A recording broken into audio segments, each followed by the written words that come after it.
তো এই জগতে আমরা বিভিন্ন বিষয়ের প্রতি আসক্ত। কিসের প্রতি আসক্ত? অনেক কিছুর প্রতি আসক্ত। তার মধ্যে তিনটি আসক্তি অত্যন্ত গুরুত্বপূর্ণ: কনক, কামিনী এবং প্রতিষ্ঠা। এই তিনটিতে আসক্তি অত্যন্ত তীব্র। কনক মানে টাকা পয়সা, কামিনী মানে যৌন সুখভোগ, আর 3 নম্বর হচ্ছে প্রতিষ্ঠা। এই তিনটের প্রতি আমরা তীব্রভাবে আসক্ত। তো বলা হচ্ছে কনকের প্রতি আসক্তি এটা তীব্র, কামিনীর প্রতি আসক্তি তীব্রতর, আর প্রতিষ্ঠার প্রতি আসক্তি তীব্রতম। তো আমরা যারা বৈষ্ণব হতে চাই, শ্রীল ভক্তি সিদ্ধান্ত সরস্বতী ঠাকুর প্রভুপাদ বলছেন এগুলোকে হারাতে হবে। এই দুঃখ আমাদেরকে সহ্য করতে হবে। তো বলা হচ্ছে কনক, কামিনী, প্রতিষ্ঠা, বাগিনী ছাড়িয়াছে যে সেই তো বৈষ্ণব।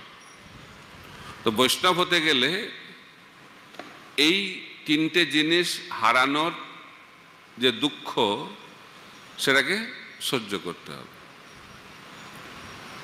যেমন আমাদের যখন রোগ হয়, তো দেখা যাচ্ছে আমাদের শরীরের কোনো একটা অঙ্গ খারাপ হয়ে গেছে, তাকে যদি কেটে বাদ দেওয়া হয় তাহলে একটু কষ্ট হয়, কিন্তু ওটা কাটার পরে শরীরটা সুস্থ হয়ে যায়, তখন আমরা সুখ বা আনন্দ অনুভব করি। ঠিক একইভাবে আমরা যদি আধ্যাত্মিক আনন্দ অনুভব করতে চাই, তাহলে এই জড় আসক্তিরূপ যে দুঃখ, সেই দুঃখ থেকে আমাদেরকে মুক্ত হতে হবে। তো দুঃখ কোথা থেকে আসে? আসক্তি থেকে আসে। কেউ একটা নতুন গাড়ি কিনেছে, অনেক দামি গাড়ি, অনেক টাকা দাম।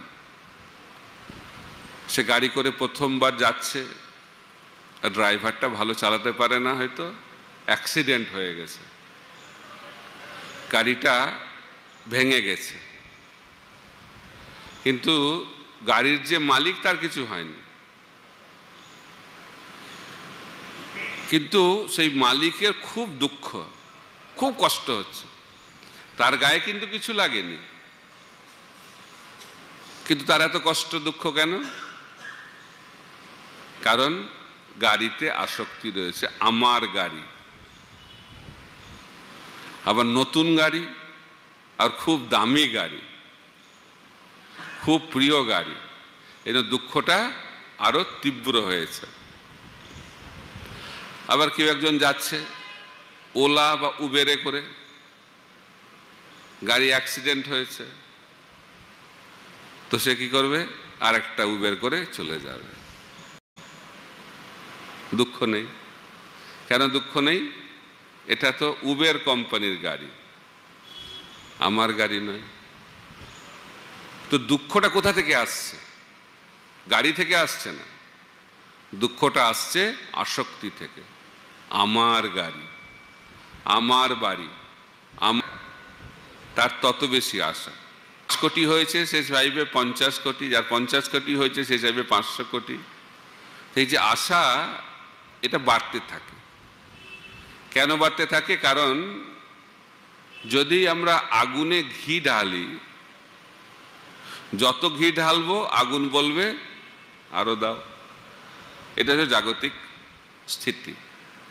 তাই ইন্দ্রিয় তর্পণ দিয়ে ইন্দ্রিয়কে খুশি করা যায় না, কারণ ইন্দ্রিয় বস্তু হচ্ছে কার মতো? কার মতো? ঘিয়ের মতো। আর ইন্দ্রিয়গুলি হচ্ছে আগুনের মতো। আর আগুনে যখন ঘি ঢালা হবে তখন কি বলবে আগুন? আরো দাও, আরো দাও, দাও দাও করে জ্বলতে থাকে। তো যত ভোগ করব তত ভোগ করার বাসনা বাড়তে থাকবে। অনেকে বলে ভোগে ত্যাগ। যুবক অবস্থায় ভোগ আর বৃদ্ধ অবস্থায় ত্যাগ কখনো হবে না। বৃদ্ধ অবস্থায় ভোগ করতে পারে না, কারণ ইন্দ্রিয়গুলো অকেজ হয়ে যায় বলে, কিন্তু মন তীব্র ভোগে আসক্ত থাকে। মৃত্যুর আগে পর্যন্ত এই যৌন বাসনা থাকে।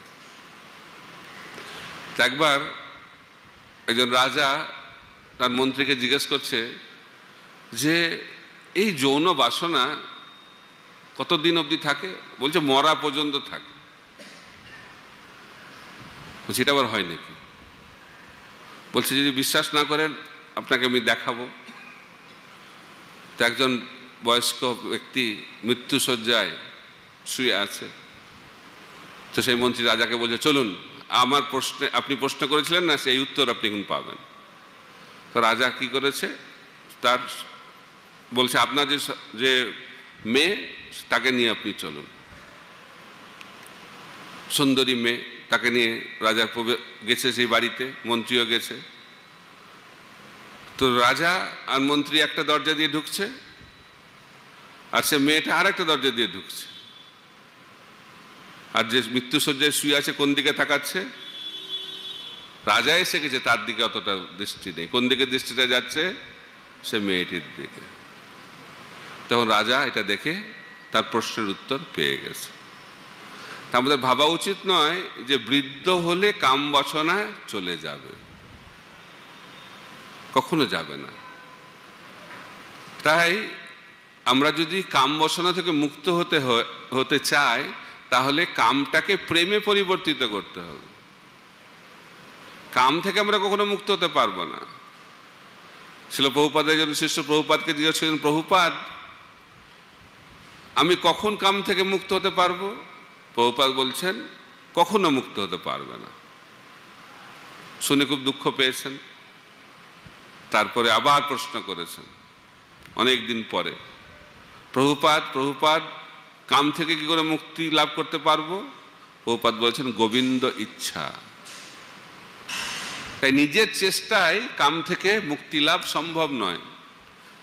যখন আমাদের হৃদয়ে প্রেম জাগরিত হবে, আত্মেন্দ্রিয় প্রীতি বাঞ্ছা তারে বলে কাম, কৃষ্ণেন্দ্রিয় প্রীতি ইচ্ছা ধরে প্রেম নাম। তাই কামটাকে প্রেমে পরিবর্তিত করতে হবে। তো অর্থের প্রতি যে আসক্তি, এটা কিভাবে যাবে? অর্থটাকে ভগবানের সেবায় লাগাতে হবে, না হলে হবে না। অর্থ যখন ভগবানের সেবায় লাগবে, সেই অর্থ বৈকুণ্ঠের দ্বারকে উন্মুক্ত করবে। আর সেই অর্থ যখন আমরা ইন্দ্রিয় তৃপ্তির কাছে লাগাবো, সেই অর্থই অনর্থের কারণ হবে। একই অর্থ, কিন্তু আমরা ভগবানকে দিতে চাই না। কেন দিতে চায় না? আমরা হচ্ছি কৃপণ। কৃপণ কেন? কারণ আমরা হচ্ছি আসক্ত। ব্রাহ্মণ আর কৃপণ। কারা ব্রাহ্মণ? যারা হচ্ছে অনাসক্ত, তারা হচ্ছে ব্রাহ্মণ। পৈতে পড়লে খালি ব্রাহ্মণ হওয়া যায় না। অনেকে ভাবে পৈতে পড়লাম, উপনয়ন সংস্কার হয়ে গেল, আমি এখন ব্রাহ্মণ। ওটা বাহ্যিক ব্যাপার। ব্রাহ্মণ মানে হচ্ছে যিনি হচ্ছেন এই জগতের প্রতি অনাসক্ত, উদার। আর কৃপণ মানে যে আসক্ত, কিছু দিতে চায় না, কিছু দিতে চায় না। আর বিশেষ করে কলিযুগে তো একদম দিতে চায় না, আর সাধুদেরকে তো আরো দিতে চায় না। কেন? কারণ হচ্ছে আমরা হচ্ছে আসক্ত। কিন্তু আমাদেরকে দিতে অভ্যেস করতে হবে। প্রভুপাদ বলছেন আদর্শ গৃহস্থদের 50% ভগবানের উদ্দেশ্যে দান করা উচিত। এটা শুনে গৃহস্থদের অবস্থা খারাপ হয়ে যায়, হার্ট অ্যাটাকও হতে পারে। তো প্রভুপাদ বলে ঠিক আছে 50% না হলে 25% নাকি? কিন্তু কলিযুগে আমরা কিছু দিতে চাই না। আমি বলি পার্সেন্টেজ দিয়ে বিচার করে লাভ নেই। দানের ফল কখন আমরা লাভ করতে পারবো? যখন দান দিলাম আর হৃদয় একটু ব্যথা হলো, এত টাকা চলে গেল, তাহলে দানের ফল পাওয়া যাবে। কেন? ব্যথা না হলে আসক্তি যাবে না, ব্যথা পেতে হবে। তাই টাকার প্রতি যে আসক্তি, সেটা কিভাবে যাবে? ধীরে ধীরে ধীরে ধীরে অর্থকে ভগবানের সেবায় লাগাতে হবে। ব্রাহ্মণ যারা, তারা 100% ভগবানের সেবায় লাগায়। বৈষ্ণব যারা 100% ভগবানের সেবায় লাগায়, নিজের জন্য কিছু রাখেন না। এটা হচ্ছে বৈষ্ণব ব্রাহ্মণের লক্ষণ। কিন্তু এটা তো একদিনে হওয়া যাবে না, অভ্যাস করতে হবে। তো ধীরে ধীরে যখন আমরা অভ্যাস করব, তখন এই আসক্তি থেকে আমরা মুক্ত হব। তারপরে যৌন সুখ ভোগের যে বাসনা, সেটা আস্তে আস্তে কিভাবে যাবে? নিয়ন্ত্রিতভাবে জীবনযাপন, ইন্দ্রিয় সংযম করতে করতে যখন আমরা ভগবানের প্রতি আসক্ত হব, তখন এই জগতের যে আসক্তি সেটা চলে যাবে। তারপরে 3 নম্বর হচ্ছে প্রতিষ্ঠা। এটা আরো মারাত্মক। সাধু সন্তরা, ভক্তরা প্রথম দুটোকে কোনো রকমে ছেড়ে দিতে পারে, কিন্তু এইটাকে ছাড়তে আরো বেশি কষ্ট। আমি কিছু একটা হব, আমি সিনিয়র ভক্ত, আমি গুরু, আমি অমুক, আমি তমুক, এই যে প্রতিষ্ঠার আশা, এটা এত তীব্র, এটাকে ছাড়া প্রায় অসম্ভব। তো সেই কারণে আমাদেরকে এইটার প্রতি বিশেষ ধ্যান দেওয়া দরকার। তো কিভাবে ধ্যান দেবো আমরা? তো বলা হচ্ছে আমাদেরকে সবসময় জানতে হবে যে আমরা হচ্ছি দাস। আমরা হচ্ছি দাস। নামটা তো দাস হয়ে গেছে যাদের দীক্ষা হয়েছে, কিন্তু নামের সঙ্গে সঙ্গে কার্যটাও দাসের মতো হতে হবে। ছিল ভক্তি সিদ্ধান্ত সরস্বতী ঠাকুর প্রভুপাদ যখন শিষ্যরা প্রণাম করতেন, তাদেরকে বলতেন দাসোস্মিন, আমি তোমার দাস। জীবের স্বরূপ হয় কৃষ্ণের নিত্য দাস। এটা আবার পরিবর্তন হবে না। অনেকে ভাবে ঠিক আছে এখন দাস হলাম, পরে প্রভু হয়ে যাব, ইচ্ছা থাকে। কিন্তু বলা হচ্ছে শাস্ত্রে আমাদের দাসত্ব হচ্ছে নিত্য। ভগবান নিত্য প্রভু, আমরা হচ্ছি নিত্য দাস। এটা কখনো পরিবর্তন হবে না, সবকিছু পরিবর্তন হয়ে যাবে। কিন্তু আমাদের যে স্থিতি এবং ভগবানের স্থিতি, এটা কখনো পরিবর্তন হবে না। ভগবান হচ্ছেন নিত্য প্রভু, আর আমরা হচ্ছি ভগবানের নিত্য দাস। আর যেহেতু এটা আমরা মানতে পারি না, সেই কারণে আমাদেরকে এই জগতে থাকতে হয়।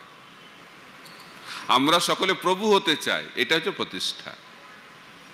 কেউ স্থূলভাবে হতে চায়, কেউ সূক্ষ্মভাবে হতে চায়। বাসনা প্রত্যেকের মধ্যে রয়েছে। তো এই আসক্তিকে যখন আমরা দূর করে দেব, তখন ধীরে ধীরে ধীরে ধীরে আমাদের কৃষ্ণ ভক্তি জাগরিত হবে। যখন কৃষ্ণ ভক্তি জাগরিত হবে, তখন আমরা ভক্তের প্রতি আসক্ত হব আর ভগবানের প্রতি আসক্ত হব। কনক কামিনী প্রতিষ্ঠা বাঘিনী, এই যে আসক্তি, এটা যখন আধ্যাত্মিকতায় পরিণত হবে, তখন আমরা ভগবানের প্রতি আসক্ত হব এবং ভক্তের প্রতি আসক্ত হব। যাকে আমরা ভালোবাসি তার প্রতি আসক্তি, এটা হচ্ছে স্বাভাবিক একটি লক্ষণ। আমরা এই জগৎকে ভালোবাসি, এই জন্য এই জগতের প্রতি আমরা আসক্ত। ঠিক একইভাবে আমরা যখন ভগবানকে ভালোবাসবো, তখন ভগবানের ভক্ত, যারা ভগবানের প্রিয়, তাদের প্রতি আমরা আসক্ত হব। এটা হচ্ছে ভক্তির লক্ষণ। তাই কৃষ্ণ বলছেন, যে আমার ভক্ত বলে সে আমার ভক্ত নয়, যে আমার ভক্তের ভক্ত সে আমার ভক্ত। তাই আমাদেরকে শিখতে হবে যে সরাসরি ভগবানের কাছে যাওয়ার চেষ্টা, এটা খুব বিপজ্জনক। তাই দক্ষিণ ভারতে বলা হচ্ছে, একজন বৈষ্ণব আচার্য তিনি বলছেন, যদি হরি রুষ্ট হয়ে যায়, তাহলে হরা শিব রক্ষা করতে পারে। যদি হরা দুঃখ বা কষ্ট পায় বা অসন্তুষ্ট হয়, তাহলে হরি রক্ষা করতে পারে। আর হরি হর দুজনেই যদি রুষ্ট হয়, তাহলে গুরু রক্ষা করতে পারবে। কিন্তু যদি গুরু রুষ্ট হয়ে যায়, আর কেউ রক্ষা করতে পারবে না। হরিও কিছু করতে পারবে না, হরও কিছু করতে পারবে না। তাই গুরুকে সন্তুষ্ট করা হচ্ছে সব থেকে গুরুত্বপূর্ণ। তাই গুরু, সাধু গুরু বৈষ্ণব, তাদের প্রতি আসক্ত হতে হবে। তাহলে আমরা ভগবানের প্রতি আসক্তি লাভ করতে পারবে। তাই বলা হচ্ছে নাহং তিষ্ঠামি বৈকুণ্ঠে যোগিনামিত সেবা তত্র তিষ্ঠামি নারদ যত্র গায়ন্তী মদভক্তা। তো ভগবান বলছেন যে আমি বৈকুণ্ঠে থাকি না, আমি যোগীদের হৃদয়েও থাকি না। আমি কোথায় থাকি? আমি সেখানেই থাকি যেখানে আমার ভক্তরা আমার গুণকীর্তন করে। তাই ধ্রুব মহারাজ ভগবানকে সাক্ষাৎ দর্শন করছেন, কিন্তু তিনি কি চাইছেন? যে আমি যেন শুদ্ধ ভক্ত সঙ্গে আপনার গুণকীর্তন করতে পারি। কারণ ধ্রুব মহারাজ জানেন যে ভগবানের দর্শন যে তিনি লাভ করেছেন তার তপস্যার ফলে নয়, তিনি ভগবানকে দর্শন করতে পেরেছেন নারদ মুনির কৃপাতে। এটা আমাদেরকে বুঝতে হবে। প্রহ্লাদ মহারাজও বলছেন নৃসিংহদেবকে, আমি নারদ মুনির সেবা করতে চাই। সাক্ষাৎ ভগবান সামনে দাঁড়িয়ে আছে, তার কোলে বসে আছে প্রহ্লাদ মহারাজ, কিন্তু তিনি কি বলছেন? আমি নারদ মুনির সেবা করতে চাই। এটা হচ্ছে সিদ্ধান্ত, আর এটাতেই ভগবান সন্তুষ্ট হন। কারণ ভগবানকে পূজা করা হচ্ছে শ্রেষ্ঠ, কিন্তু ভগবানের ভক্তের পূজা তার থেকেও শ্রেষ্ঠ। আরাধনানাং সর্বেশাং বিষ্ণু আরাধনাং পরম তস্মাৎ পরতর দেবী তদীয়ানাম সমর্চনম। সমস্ত আরাধনার মধ্যে শ্রেষ্ঠ হচ্ছে বিষ্ণু আরাধনা বা ভগবানের আরাধনা, কিন্তু তার থেকেও বড় আরাধনা হচ্ছে ভগবানের ভক্তের আরাধনা। তাই ভক্তকে বাদ দিয়ে ভগবানকে পেয়ে যাব, এই ধারণাটা হচ্ছে ভুল ধারণা, আর ভগবান কখনো সেটা অনুমোদন করবেন না। এই জন্য আমাদেরকে ভক্ত সঙ্গের প্রতি আসক্তি অর্জন করতে হবে। যদি ভক্তে আসক্তি হয় তাহলে ভগবানে আসক্তি হবে একদিন, আর ভগবানের কৃপা তখন পাওয়া যাবে। তো সেই কারণে বলা হচ্ছে এখানে, রামানন্দ রায় বলছেন সব থেকে বিরহ কি? যখন সেই ভক্ত সঙ্গ আমরা পাব না। সে সঙ্গ না পাইয়া কাঁদে নরোত্তম দাস। কার সঙ্গ পাচ্ছে না? বলছে গুরু বৈষ্ণবের সঙ্গ। ভগবানের বিরহ নিয়ে অতটা বলছেন না। কার বিরহ? ভক্তের বিরহ। এই ভক্তের বিরহটা আমাদেরকে অনুভব করতে হবে। আর আমাদের আন্দোলনটাই হচ্ছে বিরহ সুখ, দুঃখ না, বিরহ সুখ বা বিরহ আধ্যাত্মিক দুঃখ।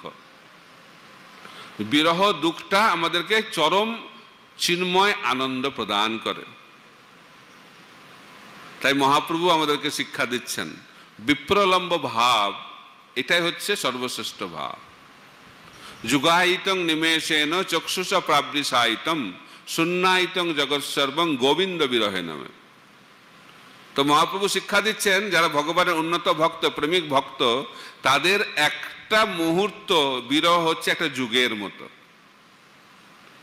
আর এক যুগের যে মিলন সেটাকে এক মুহূর্তের মতো বলে মনে হয়।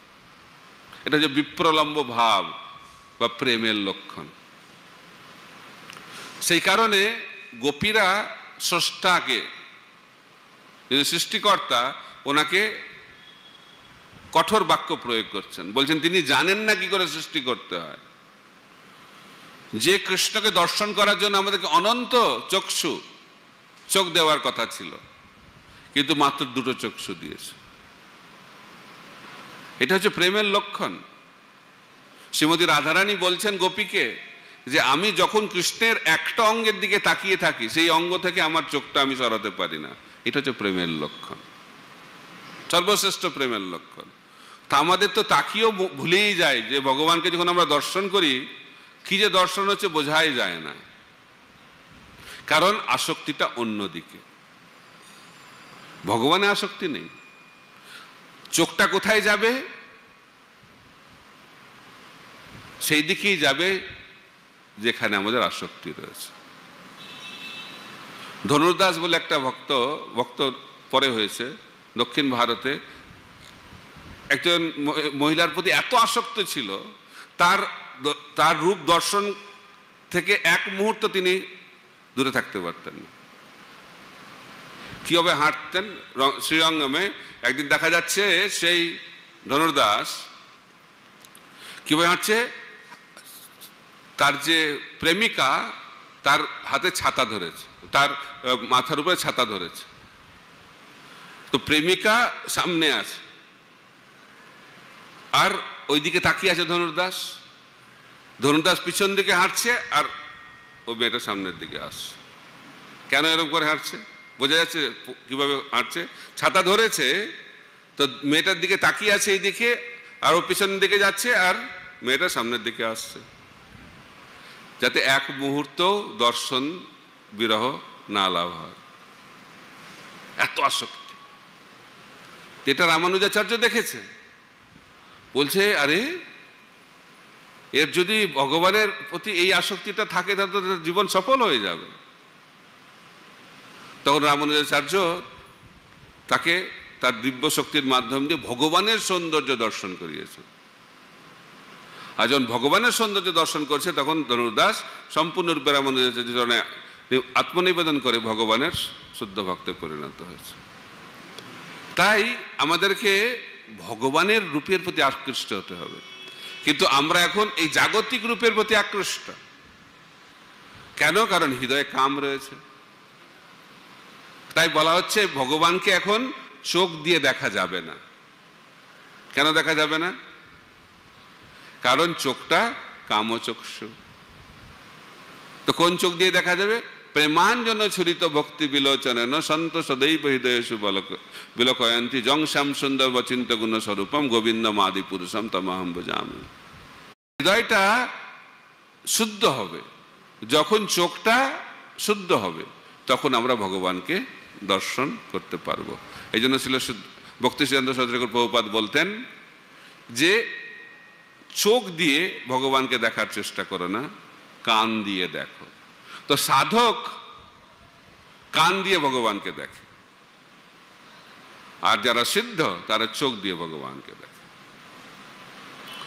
তো সেই কারণে এই আসক্তি কখন হবে? যখন আমরা শ্রবণ করব ভগবানের কথা। নিত্য সিদ্ধ কৃষ্ণ প্রেম সাধ্য কবু নয়, শ্রবণাদি শুদ্ধ চিত্তে করহ উদয়। রুক্মিণী দেবী কৃষ্ণকে দেখেইনি, শুনে প্রেম হয়ে গেছে। ভগবানের কথা শুনতে শুনতে প্রেম লাভ হয়েছে।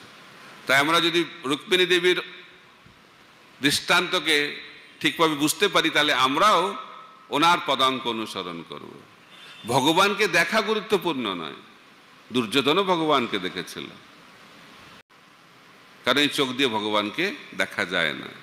তো সেই কারণে আমাদেরকে ভক্ত সঙ্গ মচ্চিত্ত মদ্গত প্রাণা বোধয়ন্ত পরস্পরম কথয়ন্তশ্চ মাং নিত্যং তুষ্যন্তি চ রমন্তি চ। তাই ভগবানও বলছেন যে ভক্তরা কিভাবে আনন্দ পায়? ভক্ত সঙ্গে আনন্দ লাভ করে, ভগবানের সঙ্গে নয়। কোন সঙ্গে আনন্দ লাভ হয়? ভক্তর সঙ্গে। আর ভক্ত সঙ্গে কি হয়? হরিকথা, ভগবান সম্বন্ধে আলোচনা, ভক্ত সম্বন্ধে আলোচনা। তাই ভক্ত সঙ্গে আমাদেরকে থাকতে হবে। তাই বলা হচ্ছে ভক্তি কিভাবে শুরু হয়? ভক্তের কৃপায়।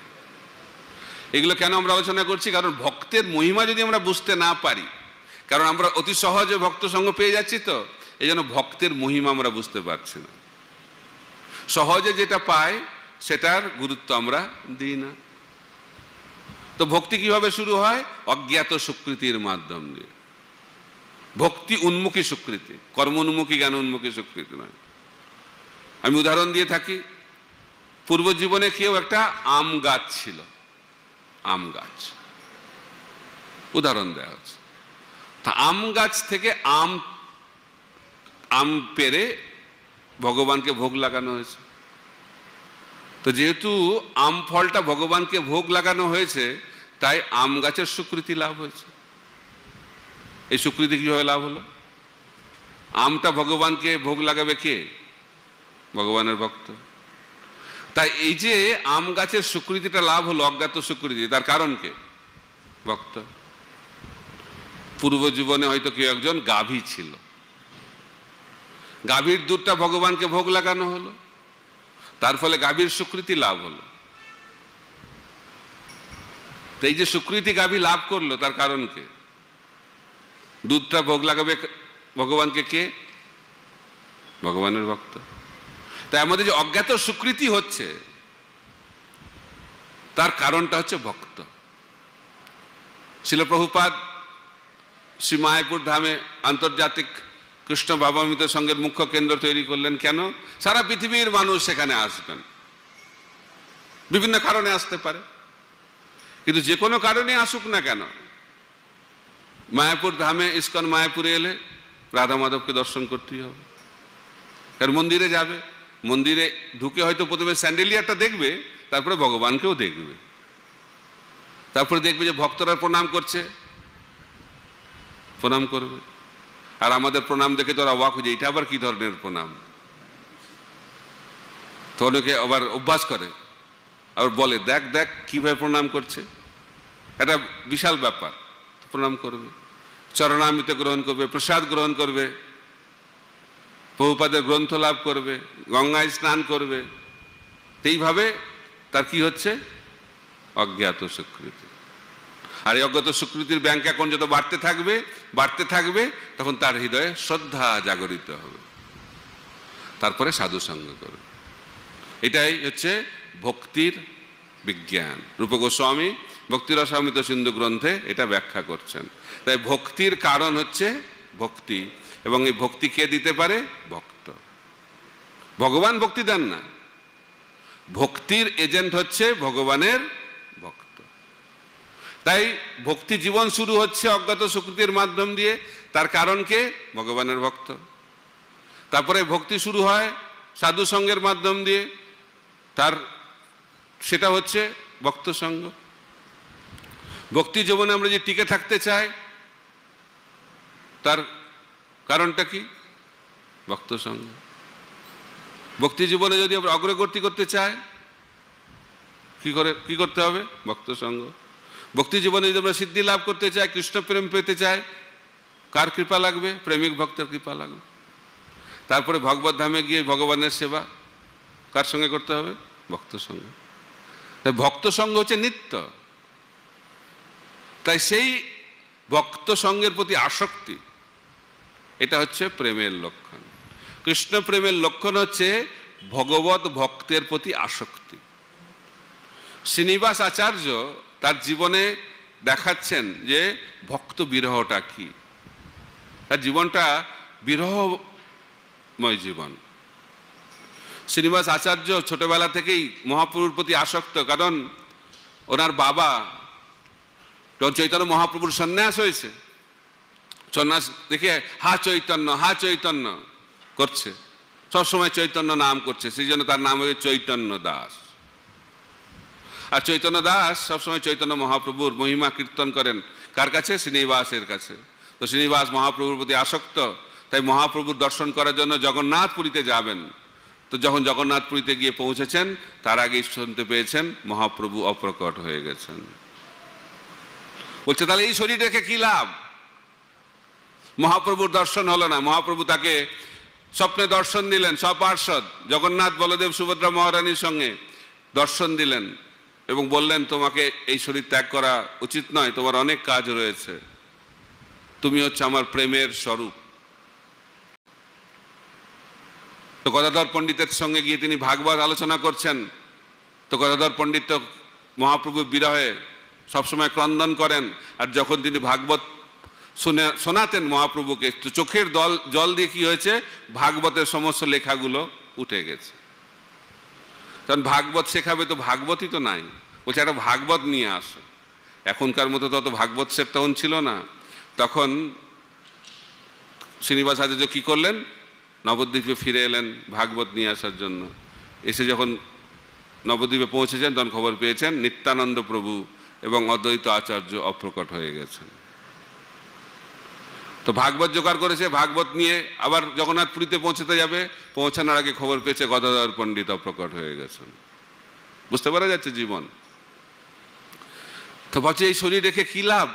বারবার এরকম অপ্রকট হচ্ছে, কিন্তু বারবার স্বপ্নে আদেশ হচ্ছে না না শরীর ছেড়ো না, শরীরটা ধরে রাখো। তা বলছে তারপরে এখন কোথায় যাবে? বৃন্দাবনে যেতে হবে। তো বৃন্দাবনে পৌঁছাবে। তো সব উত্তর ভারতে বিভিন্ন তীর্থ দর্শন করতে করতে বৃন্দাবনে পৌঁছানোর আগে খবর পেয়েছে রূপ সনাতন অপ্রকট হয়ে গেছে। রূপ সনাতন অপ্রকট হয়ে গেলেও রঘুনাথ দাস গোস্বামী, গোপাল ভট্ট গোস্বামী আর জীব গোস্বামী তখনও প্রকট ছিলেন। তো গোপাল ভট্ট গোস্বামীর কাছ থেকে দীক্ষা গ্রহণ করলেন এবং জীব গোস্বামীর কাছ থেকে শিক্ষা গ্রহণ করে তিনি প্রচার শুরু করলেন। চৈতন্য মহাপ্রভু বললেন যে আমি রূপ সনাতনের মাধ্যম দিয়ে গ্রন্থ এই জগতে প্রকট করালাম, আর শ্রীনিবাসের মাধ্যম দিয়ে আমি এই গ্রন্থ সারা পৃথিবীতে প্রচারের সূত্রপাত করব। তো অরিজিনাল গ্রন্থ প্রচারক হচ্ছেন শ্রীনিবাস আচার্য। তো শ্রীনিবাস আচার্য তিনি তার বিরহ, যে তীব্র বিরহ, সেই তীব্র বিরহ কেন? কারণ তার মধ্যে তাদের প্রতি প্রেম রয়েছে, প্রেমের আসক্তি। তো যাকে আমরা ভালোবাসি সে যদি চলে যায় তাহলে এই শরীর ধরে রাখার কোনো কারণ থাকে না। তাই বলা যায় যদি গুরু অপ্রকট হয়ে যায় তাহলে শিষ্যর এই জগতে থাকা উচিত নয়, কিন্তু তাও কেন থাকে? কারণ গুরুদেবের যে মিশন সেটাকে এগিয়ে নিয়ে যাওয়ার জন্যই শিষ্য এই জগতে থাকে। তাহলে তাছাড়া তার এই জগতে থাকার কোনো কারণ নেই। ঠিক একই কারণে পতিব্রতা পত্নী, যখন পতি অপ্রকট হয়ে যায় পত্নীরও কোনো কার্য থাকে না, সেই জন্য পতির সঙ্গে চলে যায়। এটা যে সিদ্ধান্ত, এটা যে প্রেমের তীব্রতা। তাই সেই ধরনের তীব্রতা যখন কোনো ভক্তের হৃদয়ে জাগরিত হবে ভক্তের প্রতি, তখন সে এই তীব্র যে বিরহ দুঃখ সেটা অনুভব করতে পারবে। তো এই যে রামানন্দ রায় বলছেন যে সমস্ত দুঃখের মধ্যে ভক্ত বিরহ দুঃখ হচ্ছে তীব্রতম, সেটা কাদের জন্য প্রযোজ্য? যাদের এরকম ভক্তের প্রতি তীব্র আসক্তি রয়েছে। আর ভক্তের প্রতি তীব্র আসক্তিটাই হচ্ছে ভক্তি জীবনের চরম সিদ্ধি। এটা হচ্ছে প্রেমের লক্ষণ। কৃষ্ণ প্রেমের লক্ষণ হচ্ছে ভগবত ভক্তের প্রতি আসক্তি। তো এই শিক্ষায় চৈতন্য মহাপ্রভু আমাদেরকে দিয়েছেন। ভক্তরা ভক্ত বিরহ এবং ভগবানের বিরহ অনুভব করেন এবং ভগবান ভক্তের বিরহ অনুভব করেন। তো এইভাবে এই বিরহ আমাদের প্রেমকে আরো বৃদ্ধি করে। সেই কারণে ভগবান অনেক সময় ইচ্ছা করে ভক্তদেরকে বিরহ প্রদান করে থাকেন। ঠিক যেভাবে ব্রজবাসীরা কৃষ্ণ বিরহে পাগল, তাদের সহ্য হচ্ছে না কৃষ্ণ বিরহ। তারা সারা দিন সারা রাত 24 ঘন্টা কৃষ্ণ বিরহে ক্রন্দন করছে। তাই শ্রীল প্রভুপাদ বলছেন এই জগৎটা হচ্ছে ক্রন্দন করার জগৎ। আমাদের জন্ম হয় কিভাবে? কাঁদতে কাঁদতে। যে জন্ম দেয় আর যে জন্ম নেয় দুজনেই কান্না করে, আর ডাক্তার বলে এটা নর্মাল ডেলিভারি হয়েছে। যদি কান্না না করে তাহলে কিছু গন্ডগোল রয়েছে, যদি কান্না হয়ে গেল সব ঠিকঠাক আছে। অর্থাৎ জন্ম কিভাবে শুরু হচ্ছে? জন্ম দিয়ে আমাদের জীবন শুরু হচ্ছে কিভাবে? ক্রন্দন করতে করতে। আর যখন আমরা শরীর ছেড়ে যাই কান্না, আর জন্ম মৃত্যুর মধ্যেখানে কান্না। তাই জীবনটাই হচ্ছে কান্নার, এটার কোনো বিকল্প নেই। কিন্তু আধ্যাত্মিক বিকল্প হচ্ছে কৃষ্ণের জন্য ক্রন্দন করা। যখন আমরা এই জগতের জন্য ক্রন্দন করবো তাহলে কি হবে? আমাদের জন্ম মৃত্যু জরাব্যাধির চক্রে আবর্তিত হতে হবে, এবং ওটা হচ্ছে অনাদিকাল ধরে আমরা কান্নাই করে চলেছি, আর অনাদিকাল থেকে আমরা জন্ম মৃত্যু জরাব্যাধির চক্রে আবর্তিত হচ্ছে। কিন্তু এই চক্র থেকে মুক্তি লাভের উপায় হচ্ছে কৃষ্ণের জন্য ক্রন্দন করা। শ্রীল প্রভুপাদ বলছেন এই আন্তর্জাতিক কৃষ্ণ ভাবনামৃত সংঘ তৈরি করা হয়েছে প্রশিক্ষণ দেওয়ার জন্য কি করে কৃষ্ণের জন্য ক্রন্দন করতে হয়। কৃত্রিম ক্রন্দন নয়, তাহলে সহজিয়া হয়ে যাওয়া হবে। হৃদয় থেকে ভগবানের জন্য ক্রন্দন করা। মহাপ্রভু তিনি দেখাচ্ছেন। তো মহাপ্রভু কৃষ্ণ প্রেম জাগরিত হয়েছে কোথায়? গয়াতে। বিষ্ণু পাদপদ্ম দর্শন হয়েছে, গুরুদেবের কাছ থেকে দীক্ষা মন্ত্র লাভ করেছেন, মন্ত্র উচ্চারণ হচ্ছে, আর কৃষ্ণ প্রেমে পাগল বৃন্দাবনের দিকে দৌড়াচ্ছে। আকাশবাণী হয়েছে এখন বৃন্দাবন যাওয়ার সময় হয়নি, এখন আপনি ফিরে যান নবদ্বীপে, হরিনাম সংকীর্তন শুরু করুন। কানাই নাটশালাতে কৃষ্ণ দর্শন দিয়েছেন মহাপ্রভুকে, দর্শন দিয়েই অপ্রকট হয়ে গেছে। আর তখন থেকেই মহাপ্রভুর বিরহ শুরু হয়েছে। তাই গৌরলীলাতে চৈতন্য মহাপ্রভুর প্রথম বিরহ কোথায় প্রকটিত হয়েছে? কানাই নাটশালা। যে বৃক্ষের তলায় হয়েছিল সে বৃক্ষটি এখনো রয়েছে। তো নবদ্বীপ ধামে এসে ক্রন্দন করছেন হা কৃষ্ণ, তারপরে গোপী গোপী রাধে রাধে বলে ক্রন্দন করছেন। তো পড়ুয়া যারা বন্ধু তারা বলছে, আরে নিমাই, তোমার তো কৃষ্ণ নাম করা উচিত, গোপী গোপী কোথা থেকে পেলে? অপসিদ্ধান্ত, এটা তো কোনো শাস্ত্রে নেই। তোমার কৃষ্ণ নাম করা উচিত, তুমি গোপীর নাম করছো। তো কৃষ্ণ নাম করার কথা যখন বলেছে, মহাপ্রভু অত্যন্ত ক্রোধান্বিত হয়েছে, তাকে মারতে যাচ্ছে তার বন্ধুদেরকে। বন্ধুগুলো ভয়ে পালিয়ে গেছে। তো বন্ধুরা যখন পালিয়ে গেছে, পালিয়ে গিয়ে তারা মিটিং করেছে।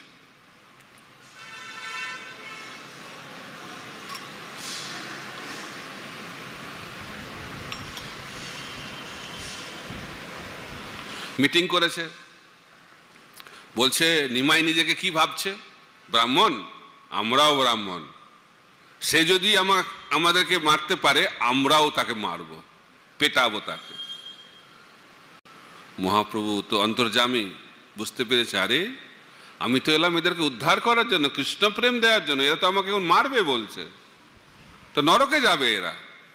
তো আমি তো সেবা করতে পারছি না, আমি তো উল্টো হয়ে যাচ্ছে, আমার আবির্ভাবের ফল উল্টো হয়ে যাচ্ছে। হৃদয়ে করুণা জাগরিত হয়েছে, তাদেরকে কিভাবে উদ্ধার করা যাবে? তখন মহাপ্রভু ঠিক করলেন, নিমাই ঠিক করলেন, আমাকে সন্ন্যাস নিতে হবে। তো এই সন্ন্যাস নেওয়াটা হচ্ছে মহাপ্রভুর বিরহ, তার চরম পরাকাষ্ঠা। তার হৃদয়ে যে করুণা যখন সর্বোচ্চ স্থিতি লাভ করে, তখন মহাপ্রভু সন্ন্যাস আশ্রম গ্রহণ করার চিন্তা করেছেন। এবং তিনি ভাবলেন যে আমাকে দেখে তো সম্মান করা উচিত, প্রণাম করা উচিত।